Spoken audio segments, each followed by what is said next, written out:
저희가 계속 여러분들과 말씀을 나누고 북에 대해서 알아가는 시간을 갖는 과정에서 사실 제일 가슴 아픈 대목 중에 하나는 고난의 행군 시기예요.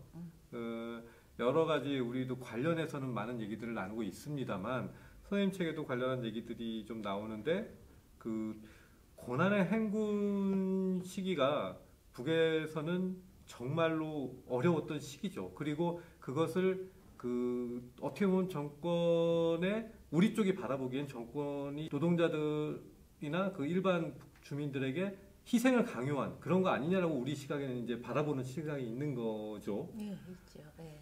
자, 근데 고난의 행군 시기를 실제로 겪은 북녘 사람들은 그럼 국가를 원망하고 이렇게 하는 것이냐? 우리는 일반적으로 또는 통상적으로 그렇게 생각할 수가 있는 부분입니다. 그 부분을 한번 여쭤보고 싶은데 선생님 책에서는 그건 아니었다라고 선생님이 체험적으로 말하고자 하는 부분인 거죠? 네. 어떻게 조금 자세히 느끼신 바를 설명을 좀 해주세요. 그러니까 이제 고난의 행군 어려움이 도달한 게 경제 위정자가 지도자가 경제를 말아먹어서 그런 게 아니라 결국 국제 제재 때문에 그런 거죠. 그렇다고 네, 이제 북쪽 네. 사람들은 생각을 한다는 거죠. 거기다가 지도자는 그걸 해결하기 위해서 불철주야 막 오지를 다니고 하고 있는데 오히려 미안함 느끼는 거 하나라도 더 같이 이렇게 단결해서 뭐를 이렇게 도와주는데 해결해야 되겠다라는 입장을 갖고 있기 때문에 고난의 행군은 오히려 굉장히 일치성을 높이는 네. 제가 보기에는 그런 거였던 것 같습니다. 그래서 선생님이 거기 이제 이 더블 쿼트로 책에 쓰신 얘기는 직접 들으신 내용인 거죠? 그렇죠. 네. 그냥 제가 한번 앞부분 읽어볼게요. 자, 사회주의를 포기하라는 말은 우리에게는 제국주의의 노예가 되란 말과 같습니다. 우리는 자신의 힘을 믿고 우리 힘으로 경제를 재건해야지 당장 먹을 것이 급하다고 경제를 스스로의 손으로 재건하는 것을 포기할 수 없습니다. 우리가 자립경제를 하려는데 미국 상품이 우리 사회를 장악해버린다면 언제까지고 우리 힘으로 경제를 세울 수 없습니다. 노예의 삶을 택할 것인가 자주의 길을 갈 것인가. 우리는 이 두 가지 길에서 자주의 길을 선택했습니다. 이건 어떤 분이 하신 말씀으로 기억합니까? 저희를 안내해 주시는 분들. 제가 이제 궁금한 거 많이 물어봐요. 물어보면 어떤 때는 대답을 해주기도 하고 어떤 때는 교수를 불러와서 설명을 해주기도 하고 그런데 그런 분들이 들려주시는 고난의 행군에 대한 얘기는 남쪽에서 워낙 오해가 많기 때문에 여러 번 다양하게 했어요. 자, 이 말씀을 드리면은 그거는 거기 선전선동 일꾼이니까 그렇게 말하지 않으면 안 된다. 나중에 혼나는 거 아니냐 뭐 이런 식으로 생각을 할 수 있겠죠. 우리 사람들은 우리 쪽에 이제 부정적인 인식을 갖고 있는 분들은 그 부분을 선생님이 좀 더 첨언해 주시면 좀 더 어떻게 다른 이런 안내분들 말고 다른 분들한테 얘기를 좀 들으신 그런 경험이나 이런 거 없습니까? 그건 저희가 생각을 해보면 알 수 있는 문제인데 네, 그걸 좀 더 그러니까 이제 우리가 IMF 날 때 외화를 받아들이는데 정신이 없었잖아요. 그러니까 노동 조건 다 악화시키고 일단 돈이 들어와야 된다. 이제 그 생각이 딱 매여 있었단 말이에요. 그만큼 우리는 이렇게 사회를 움직이는 힘이 실제로는 자본이라고 생각을 해요. 근데 이제 북에서는 그거를 스스로 이제 사람의 힘으로 이렇게 단결해서 해결해 나가는 거라고 생각을 하는데 그게 사회주의 경제라고 생각을 하는 거죠. 자기 인민들이 스스로 선택하는 것, 스스로 공장도 짓고 하는 것. 근데 당장 급해갖고 먹을 거를 막 자연재해로 막 온 나라가 물에 잠기고 석유는 끊어지고 막 이러니까 이제 먹을 거를 달라고 하는데 이제 미국에서 이제 다른 나라들이 먹을 거를 줄게. 그 대신 너네 사회주의 포기해. 이렇게 얘기를 하는 거예요. 그러니까 그건 상식적으로 볼 때 저 같으면 사회주의로 이 난국을 헤쳐갈 수 있을지 잘 몰라서 좀 억울하긴 하지만 우리 같으면 그래도 자본을 부정할 수는 없다 그랬을 것 같아요. 근데 그 사람들은 그때 못 믿고 그런 힘이 나오는지 잘 모르겠는데 우리는 자본의 힘으로 우리를 빵을 이렇게 지금 당장 빵 좀 주겠다고 자본의 힘을 강요하지 말라. 우리가 아무리 지금 빵이 없지만 우리는 튼튼한 우리의 길을 가면서 빵도 생산하겠다. 라고 얘기하는 게 제가 보기에는 누구의 논리가 아니라 합리적인 것이었고 다만 저희들한테 우리라면 그랬을까라는 고민들이 들었다는 거죠. 그래서 북은 그런 선택을 했구나라고 생각을 한 거죠. 그 사람들이 뭐라고 선전이냐 아니냐를 떠나서 그건 그들의 선택이라는 거예요. 자, 이 부분은 여전히 많은 우리 쪽 남측에서의 분들의 생각이나 이런 것들이 닫혀 있는 부분들도 있고 아직도 이해가 잘 안 되는 분들도 많이 있을 것 같아요. 저희도 이해가 안 되겠죠. 그렇죠. 우리라면 그런 선택했을까 잘 모르겠어요. 예. 하지만 예. 선생님이 느끼기로 북쪽에서는 진심으로 그런 생각을 하는 분들을 만났었고, 그렇죠. 다 그렇게 생각하고 있었죠. 그렇게 생각을 한다고 느꼈다라고 하는 그 선생님의 의견을 저희가 소개하는 걸로 일단 하겠습니다.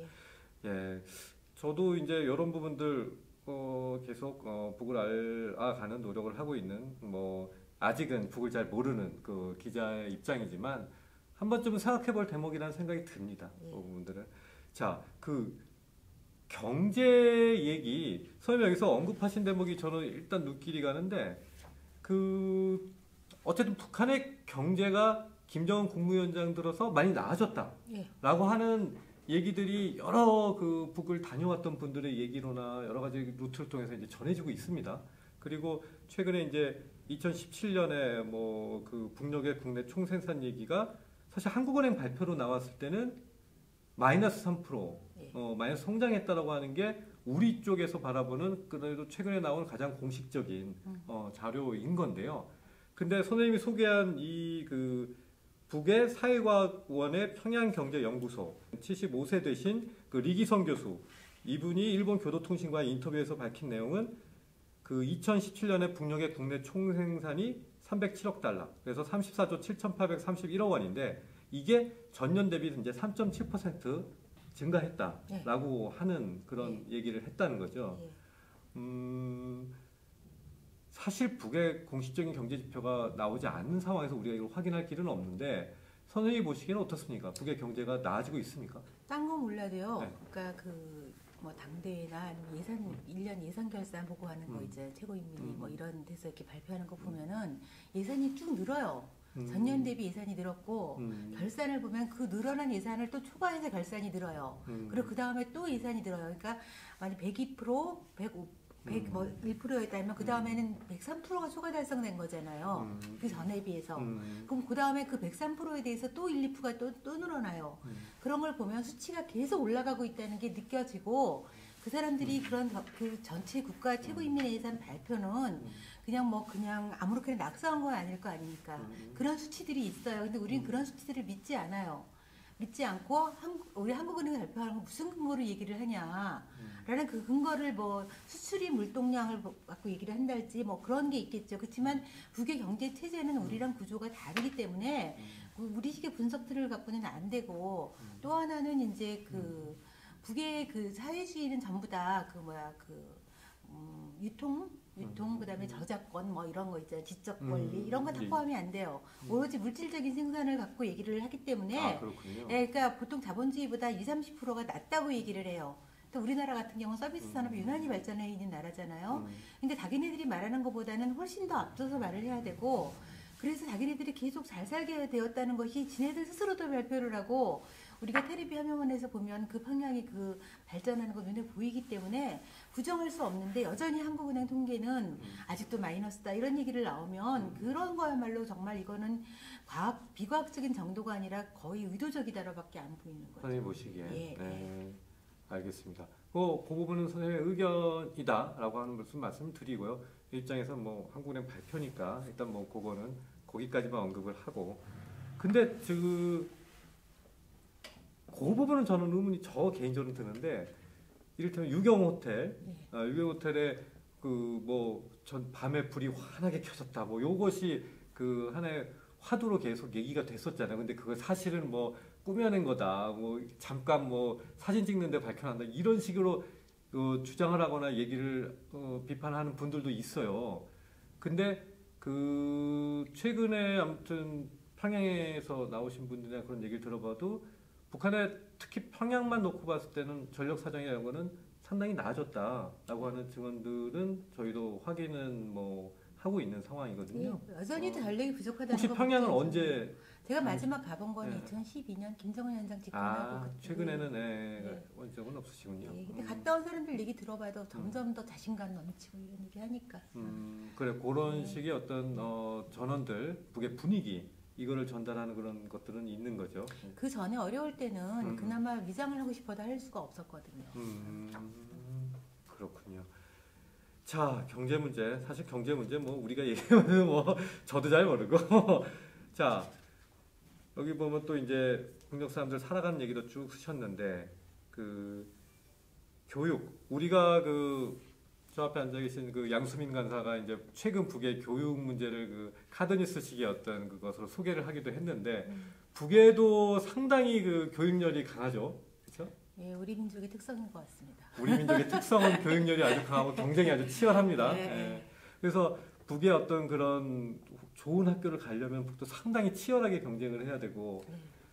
뭐 심지어 저기 1등부터 꼴찌까지 그 석차까지 다 매번 그 붙여놓는다는 것도 사진과 함께. 사진과 함께 우리가 앞서서 그 영상으로 그걸 보여드린 적도 있습니다만 아 굉장하네요 북도 교육열이. 예, 굉장하죠. 예. 선생님은 그 남과 북의 교육 그 차이 뭐 이런 거 혹시 어떻게 생각하십니까? 북은 이제 경제 발전의 동력을 자본의 힘이 아니라 사람의 힘, 과학의 힘 이렇게 얘기를 했기 때문에 자원이 일단 있잖아요. 그럼 그 아까 말한 석유는 없이 석탄에서 모든 걸 만들어내야 되니까 그걸 다 과학의 힘으로 해결할 거 아닙니까? 그러려면 애들 공부시켜야 돼요. 공부시켜야 되고 애들도 보면 전부 다 우리는 왜 공부하니 그러면 이제 뭐 좋은데 취직해야 되니까 이렇게 얘기를 하지만 네. 거기는 다 조선을 위해서 배운다고 얘기해요. 그런 이제 그런 점에서 교육 목적이 조금 차이가 있는 것 같아요. 그런 거고 가장 큰 차이는 이 교육 철학의 차이가 있다면 또 하나는 그쪽은 그 뭐야 사교육이 없으니까 전부 이제 공교육으로 전부 다 해결하니까 그런 점에서 그 공정한 학생들 간의 경쟁이고 북에서는 영재 교육을 어렸을 때부터 시키는 거가 아주 완전히 사회에 시스템화되어 있는 것 같아요. 근데 우리는 그런 뭐 그런 그 공정한 학생들 간의 경쟁은 솔직히 아니지 않습니까? 다 알다시피 스카이라는 드라마에서도 보여지듯이 그러니까 그게 뭐 아무리 드라마가 과장됐다고 하더라도 드라마에 네. 그 부분 또 그 아무튼 고로쇼 논란이 됐을 때 그런 좋은 교육을 받은 친구들은 또 항변을 하죠. 부모도 능력이다.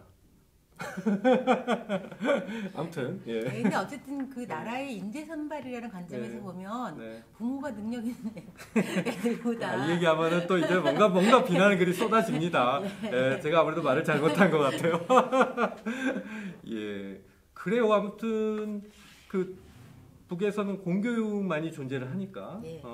그런 면에서 보면은 뭐 교육의 어떤 그런 그 경쟁의 질이나 이런 부분은 확실히 남쪽하고 그 다른 부분이 있을 수 있다라고 보여준 대목은 있는 것 같습니다. 그 영재들도 상당히 뛰어나죠. 네, 직접 뭐 뛰어나요. 만나보신 아니 가서 보면 애들 정말 뛰어난 어렸을 때 학교는 혹시 가보셨어요? 많이 가보죠. 많이 가보셨습니까? 영재학교도 많이 가봤고 예, 예. 그 많이 가보면 정말 애들이 뛰어나죠. 그렇게 교육을 시키니까. 거기 그런 학교들은 그 나름대로 북도 시설이나 이런 부분들은 아주 시설도 시설이지만 예, 예. 이렇게 제1중학교라는 명칭이 붙은 거는 다 영재학교인데 거기는 1학년 빼놓고 2학년 때부터는 맨투맨 교육 시켜요. 여기서 제일중학교는 북은 고등학교까지를 중학교라고 하지요. 예. 그러니까 모든 곳에 제1중학교는 영재학교인데 그 맨투맨 교육을 시키고 그 교과 과정도 다 달라요. 그 교과서의 수준이나 이런 거 다 달라요. 그래서 재밌는 거는 어쨌든 낙제를 2번 하면 퇴학당한다는 게 저는 참 재밌었어요. 낙제 2번이면 퇴학당한다. 네, 퇴학당해서 걔를 너무 상처받겠네 어떡하면 좋아 이제 그렇게 생각을 했는데 그냥 보통 학교로 오면 1등부터 5등까지는 그 전부 영재학교에 있다 퇴학당한 애들이라는 거예요. 아, 그래요? 얘네는 그런 것들이 일상화되어 있는 것 같더라고요. 그러다가 다시 또 이제 다시 갈 수도 있어요? 다시 가기도 하고 좀 여기서 계속 특출한 능력을 인정받으면 예, 잠시 좀 이제 애들이 놀다가 이제 공부 다시 하겠다. 그러면은 이렇게 하면. 거기가 마이너리그고 그 제일중학교는 그 메이저리그네요. 뭐 그럴 수도 있고. 잠시 내려갔다가 다시 올라가는 식의. 그럴 수도 있고. 네. 그렇군요. 아무튼 북도 어떤 그 내부적으로는 학생들 간의 그 공교육을 하지만 치열한 어떤 경쟁이나 이런 거를 계속 어떻게 보면 독려하기도 하고 해서 학생들의 수준을 높이려고 하는 그런 어떤 교육의 어떤 네, 그런데 돼 이제 있는 거군요. 공부하는 방식을 조금 이제 뭐 동영상 이렇게 영화 같은데 보면 학생들 공부하는 장면이 나오는데 시험이 전부 주관식이잖아요. 시험 문제 미리 주잖아요. 미리 주고 주관식으로 답을 그래요? 네. 시험은 객관식이 없습니까? 없어요. 다 주관식이에요. 주관식이 어떤 논지를 주고 답을 쓰라고 하면 이제 애들끼리 모여서 스터디를 해요. 그래서 모범 답안을 베끼기도 해요, 서로. 그런데 이제 그런 것들을 갖고 자기가 다시 이제 자기 언어로 써야 될 거 아닙니까? 그러니까 내가 보기에는 걔네는 그렇게 경쟁이 치열한데 사이좋게 스터디를 하는 거예요. 그리고 서로 보여달라 그러면 보여주고 안 보여주면 너 그 치사하게 왜 안 보여주나 그랬더니 너는 이 공부해라 뭐 이런 얘기들이 막 나오더라고요. 영화를 예, 영화를 보니까. 그래서 우리가 생각하는 경쟁하고 좀 다르다라는 생각이 좀 들었어요. 경쟁의 질이 다르다라고 하는 대목이 그 지점을 말씀하시는 거군요. 네. 예, 무슨 말씀인지 알 것 같습니다. 하여튼 학생들끼리 이렇게 주관식을 통해서 그런 식으로. 근데 실제로 그 평가하는 게 쉽지 않지 않을까요? 그쪽은 그런 평가 시스템이나 이런 거에 대한 어떤 나름대로의 기준을 다시 돌아보고 하는. 제가 그 학교 메커니즘이 교육 평가 시스템은 잘 모르고요. 이렇게 이 수능 대학 입학 시험은 학생들이 딱 시험을 치면 그 자리에서 다 걷어가서 다른 학교에서 먼저 첫 채점을 하고 다시 갖고 와요. 그러니까 서로 이제 이렇게 가리고 한다든가 그런 엄격함 있잖아요. 거기도 이제 부정이 있는 것 같아. 그러니까 이제 그걸 방지하려고.